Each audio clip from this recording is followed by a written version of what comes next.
आज की ये कहानी है हिंदी के महान लेखक मुंशी प्रेमचंद की कहानी है पूस की रात। वीडियो में आगे बढ़ने से पहले चैनल को सब्सक्राइब जरूर कर ले। तो चलिए शुरू करते हैं आज की यह कहानी। हल्कू ने आकर स्त्री से कहा, सहना आया है, लाओ जो रुपए रखे हैं उसे दे दूं, किसी तरह गला तो छूटे। मुन्नी झाड़ू लगा रही थी, पीछे फिरकर बोली, 3 ही तो रुपए हैं, दे दोगे तो कमल कहाँ से आवेगा? माघ पूस की रात हार में कैसे कटेगी? उससे कह दो फसल पर दे देंगे, अभी नहीं। हल्कू एक क्षण अनिश्चित दशा में खड़ा रहा। पूस सिर पर आ गया, कमल के बिना हार में रात को वह किसी तरह नहीं जा सकता। मगर सहना मानेगा नहीं, घुड़ किया जमावेगा, गालियां देगा। बला से जाड़ों में मरेंगे, बला तो सिर से टल जाएगी। ये सोचता हुआ वह अपना भारी भरकम डील लिए हुए, जो उसके नाम को झूठ सिद्ध करता था, स्त्री के समीप आ गया और खुशामद करके बोला, ला दे, गला तो छूटे, कमल के लिए कोई दूसरा उपाय सोचूंगा। मुन्नी उसके पास से दूर हट गई और आंखें तरेरती हुई बोली, कर चुके दूसरा उपाय, जरा सुनूं तो कौन सा उपाय करोगे? कोई खैरात दे देगा कमल? न जाने कितनी बाकी है, जो किसी तरह चुकने ही नहीं आती। मैं कहती हूँ, तुम क्यों नहीं खेती छोड़ देते? मरमर काम करो, उपज हो तो बाकी दे दो। चलो छुट्टी हुई, बाकी चुकाने के लिए ही तो हमारा जन्म हुआ है। पेट के लिए मजूरी करो, ऐसी खेती से बाज आए। मैं रुपए न दूंगी। हल्कू उदास होकर बोला, तो क्या गाली खाऊं? मुन्नी ने तड़प कर कहा, गाली क्यों देगा, क्या उसका राज है? मगर यह कहने के साथ ही उसकी तनी हुई भौहें ढीली पड़ गईं। हल्कू के उस वाक्य में जो कठोर सत्य था, वह मानो एक भीषण जंतु की भांति उसे घूर रहा था। उसने जाकर आले पर से रुपए निकाले और लाकर हल्कू के हाथ पर रख दिए। फिर बोली, तुम छोड़ दो अब की से खेती, मजूरी में सुख से एक रोटी तो खाने को मिलेगी, किसी की धौंस तो न रहेगी। अच्छी खेती है, मजूरी करके लाओ, वह भी उसी में झोंक दो, उस पर धौंस। हल्कू ने रुपए लिए और इस तरह बाहर चला मानो अपना हृदय निकाल कर देने जा रहा हो। उसने मजूरी से एक एक पैसा काटक पटकर 3 रुपए कमल के लिए जमा किए थे। वो आज निकले जा रहे थे। एक एक पग के साथ उसका मस्तक अपनी दीनता के भार से दबा जा रहा था। पूस की अंधेरी रात, आकाश पर तारे भी ठिठुरते हुए मालूम होते थे। हल्कू अपने खेत के किनारे ऊख के पत्तों की एक छतरी के नीचे बांस के खटोले पर अपनी पुरानी गाढ़े की चादर ओढ़े पड़ा काँप रहा था। खाट के नीचे उसका संगी कुत्ता जबरा पेट में मुंह डाले सर्दी से कूंकू कर रहा था। 2 में से एक को भी नींद न आती थी। हल्कू ने घुटनियों को गर्दन में चिपकाते हुए कहा, क्यों जबरा, जाड़ा लगता है? कहता तो था, घर में पुआल पर लेट रहा, तो यहाँ क्या लेने आए थे? अब खाओ ठंड, मैं क्या करूं? जानते थे मैं यहाँ हलवा पूरी खाने आ रहा हूँ। दौड़े दौड़े आगे आगे चले आए। अब रो नानी के नाम को।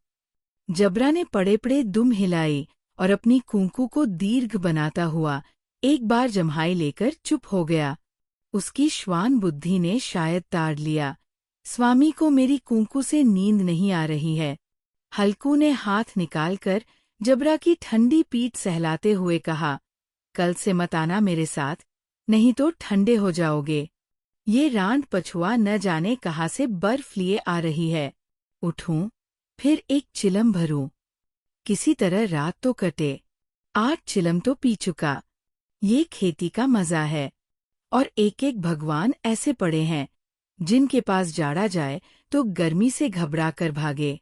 मोटे मोटे गद्दे, लिहाफ कमल। मजाल है, जाड़े का गुजर हो जाए।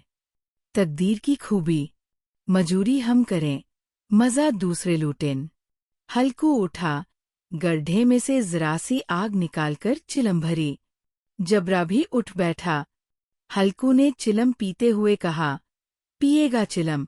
जाड़ा तो क्या जाता है, जरा मन बदल जाता है। जबरा ने उसके मुंह की ओर प्रेम से छलकती हुई आंखों से देखा। हल्कू, आज और जाड़ा खा ले। कल से मैं यहाँ पुआल बिछा दूंगा, उसी में घुसकर बैठना, तब जाड़ा न लगेगा। जबरा ने अपने पंजे उसकी घुटनियों पर रख दिए और उसके मुंह के पास अपना मुंह ले गया। हल्कू को उसकी गर्म सांस लगी। चिलम पीकर हल्कू फिर लेटा और निश्चय करके लेटा कि चाहे कुछ हो अब की सो जाऊंगा। पर एक ही क्षण में उसके हृदय में कंपन होने लगा। कभी इस करवट लेटता, कभी उस करवट, पर जाड़ा किसी पिशाच की भांति उसकी छाती को दबाए हुए था। जब किसी तरह न रहा गया तो उसने जबरा को धीरे से उठाया और उसक सिर को थपथपाकर उसे अपनी गोद में सुला लिया। कुत्ते की देह से जाने कैसी दुर्गंध आ रही थी, पर वह उसे अपनी गोद में चिपटाए हुए ऐसे सुख का अनुभव कर रहा था जो इधर महीनों से उसे न मिला था। जबरा शायद ये समझ रहा था कि स्वर्ग यही है, और हल्कू की पवित्र आत्मा में तो उस कुत्ते के प्रति घृणा की गंध तक न थी। अपने किसी अभिन्न मित्र या भाई को भी वह इतनी ही तत्परता से गले लगाता।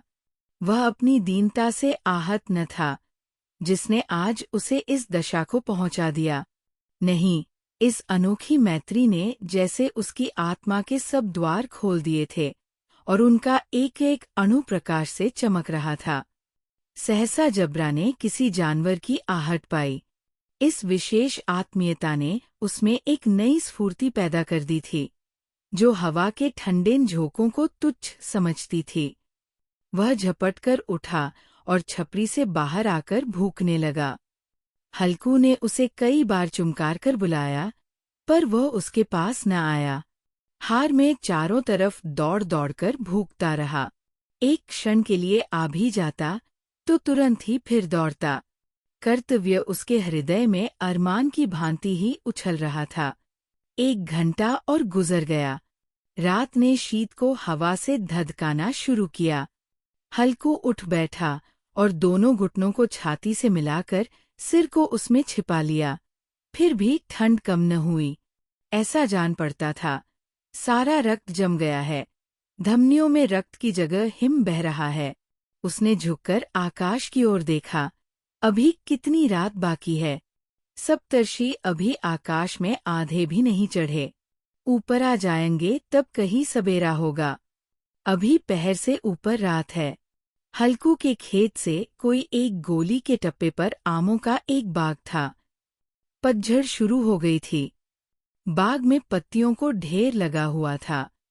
हल्कू ने सोचा, चलकर पत्तियां बटोरूं और उन्हें जलाकर खूब तापूं।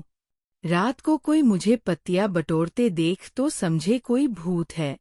कौन जाने, कोई जानवर ही छिपा बैठा हो। मगर अब तो बैठे नहीं रहा जाता। उसने पास के अरहर के खेत में जाकर कई पौधे उखाड़ लिए और उनका एक झाड़ू बनाकर हाथ में सुलगता हुआ उपला लिए बगीचे की तरफ चला। जबरा ने उसे आते देखा तो पास आया और दुम हिलाने लगा। हल्कू ने कहा, अब तो नहीं रहा जाता जबरू, चलो बगीचे में पत्तियां बटोरकर तापें। टांठे हो जाएंगे तो फिर आकर सोएंगे। अभी तो बहुत रात है। जबरा ने कूंकू करके सहमति प्रकट की और आगे आगे बगीचे की ओर चला। बगीचे में खूब अंधेरा छाया हुआ था और अंधकार में निर्दय पवन पत्तियों को कुचलता हुआ चला जाता था। वृक्षों से ओस की बूंदें टप-टप नीचे टपक रही थी। एकाएक एक झोंका मेहंदी के फूलों की खुशबू लिए हुए आया। हल्कू ने कहा, कैसी अच्छी महक आई जबरू, तुम्हारी नाक में भी तो सुगंध आ रही है। जबरा को कहीं जमीन पर एक हड्डी पड़ी मिल गई थी। उसे चिंचोड़ रहा था। हल्कू ने आग जमीन पर रख दी और पत्तियां बटोरने लगा। जरा देर में पत्तियों का ढेर लग गया। हाथ ठिठुरे जाते थे, नंगे पांव गले जाते थे और वह पत्तियों का पहाड़ खड़ा कर रहा था। इसी अलाव में वह ठंड को जलाकर भस्म कर देगा। थोड़ी देर में अलाव जल उठा। उसकी लौ ऊपर वाले वृक्ष की पत्तियों को छू छू कर भागने लगी।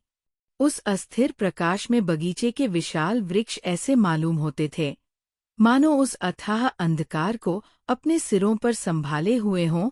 अंधकार के उस अनंत सागर में यह प्रकाश एक नौका के समान हिलता, मचलता हुआ जान पड़ता था। हल्कू अलाव के सामने बैठा आग ताप रहा था। एक क्षण में उसने दोहर उताकर बगल में दबा ली, दोनों पाँव फैला दिए, मानो ठंड को ललकार रहा हो। तेरे जी में जो आए सो कर। ठंड की असीम शक्ति पर विजय पाकर वह विजयगर्व को हृदय में छिपा न सकता था। उसने जबरा से कहा, क्यों जब्बर, अब ठंड नहीं लग रही है? जब्बर ने कूंकू करके मानो कहा, अब क्या ठंड लगती ही रहेगी? पहले से ये उपाय न सूझा, नहीं इतनी ठंड क्यों खाते? जब्बर ने पूंछ हिलाई। अच्छा आओ, इस अलाव को कूदकर पार करें, देखें कौन निकल जाता है। अगर जल गए बच्चा तो मैं दवा न करूंगा। जब्बर ने उस अग्निराशि की ओर कातर नेत्रों से देखा। मुन्नी से कल न कह देना, नहीं तो लड़ाई करेगी। ये कहता हुआ वो उछला और उस अलाव के ऊपर से साफ निकल गया। पैरों में जरा लपट लगी, पर वो कोई बात न थी। जबरा आग के गिर्द घूमकर उसके पास आ खड़ा हुआ। हल्कू ने कहा, चलो चलो, इसकी सही नहीं, ऊपर से कूद कर आओ। वह फिर कूदा और अलाव के इस पार आ गया। पत्तियां जल चुकी थी। बगीचे में फिर अंधेरा छा गया था। राख के नीचे कुछ कुछ आग बाकी थी, जो हवा का झोंका आ जाने पर जरा जाग उठती थी, पर एक क्षण में फिर आंखें बंद कर लेती थी। हल्कू ने फिर चादर ओढ़ ली और गर्म राख के पास बैठा हुआ एक गीत गुनगुनाने लगा। उसके बदन में गर्मी आ गई थी, पर ज्यों-ज्यों शीत बढ़ती जाती थी, उसे आलस्य दबाए लेता था। जबरा जोर से भूखकर खेत की ओर भागा। हल्कू को ऐसा मालूम हुआ कि जानवरों का एक झुंड खेत में आया है। शायद नीलगायों का झुंड था। उनके कूदने दौड़ने की आवाजें साफ कान में आ रही थी। फिर ऐसा मालूम हुआ कि खेत में चर रही हैं। उनके चबाने की आवाज चरचर सुनाई देने लगी। उसने दिल में कहा, नहीं, जबरा के होते कोई जानवर खेत में नहीं आ सकता। नोच ही डाले, मुझे भ्रम हो रहा है। कहा, अब तो कुछ नहीं सुनाई देता। मुझे भी कैसा धोखा हुआ। उसने जोर से आवाज लगाई, जबरा, जबरा। जबरा भूखता रहा, उसके पास न आया। फिर खेत के चरे जाने की आहट मिली। अब वह अपने को धोखा न दे सका। उसे अपनी जगह से हिलना जहर लग रहा था। कैसा दंदाया हुआ था। इस जाड़े पाले में खेत में जाना, जानवरों के पीछे दौड़ना असह्य जान पड़ा। वह अपनी जगह से न हिला। उसने जोर से आवाज लगाई, लिहो लिहो, लिहो। जबरा फिर भूख उठा। जानवर खेत चर रहे थे। फसल तैयार है। कैसी अच्छी खेती थी, पर ये दुष्ट जानवर उसका सर्वनाश किए डालते हैं। हल्कू पक्का इरादा करके उठा और 2-3 कदम चला, पर एकाएक हवा का ऐसा ठंडा, चुभने वाला, बिच्छू के डंक का सा झोंका लगा कि वह फिर बुझते हुए अलाव के पास आ बैठा और राख को कुरेदकर अपनी ठंडी देह को गरमाने लगा। जबरा अपना गला फाड़ डालता था, नीलगायें खेत का सफाया किए डालती थी और हल्कू गर्म राख के पास शांत बैठा हुआ था। अकर्मण्यता ने रस्सियों की भांति उसे चारों तरफ से जकड़ रखा था। उसी राख के पास गर्म जमीन पर वो चादर ओढ़ कर सो गया।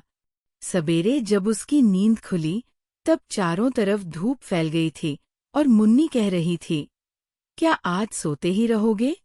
तुम यहाँ आकर रम गए और उधर सारा खेत चौपट हो गया। हल्कू ने उठकर कहा, क्या तू खेत से होकर आ रही है? मुन्नी बोली, हाँ, सारे खेत का सत्यानाश हो गया। भला ऐसा भी कोई सोता है? तुम्हारे यहाँ मड़ैया डालने से क्या हुआ? हल्कू ने बहाना किया, मैं मरते मरते बचा, तुझे अपने खेत की पड़ी है। पेट में ऐसा दर्द हुआ कि मैं ही जानता हूँ। दोनों फिर खेत के डार पर आए। देखा, सारा खेत रौंदा पड़ा हुआ है और जबरा मड़िया के नीचे चित लेटा है, मानो प्राण ही न हो। दोनों खेत की दशा देख रहे थे। मुन्नी के मुख पर उदासी छाई थी, पर हल्कू प्रसन्न था। मुन्नी ने चिंतित होकर कहा, अब मजूरी करके मालगुजारी भरनी पड़ेगी। हल्कू ने प्रसन्न मुख से कहा, रात को ठंड में यहाँ सोना तो न पड़ेगा।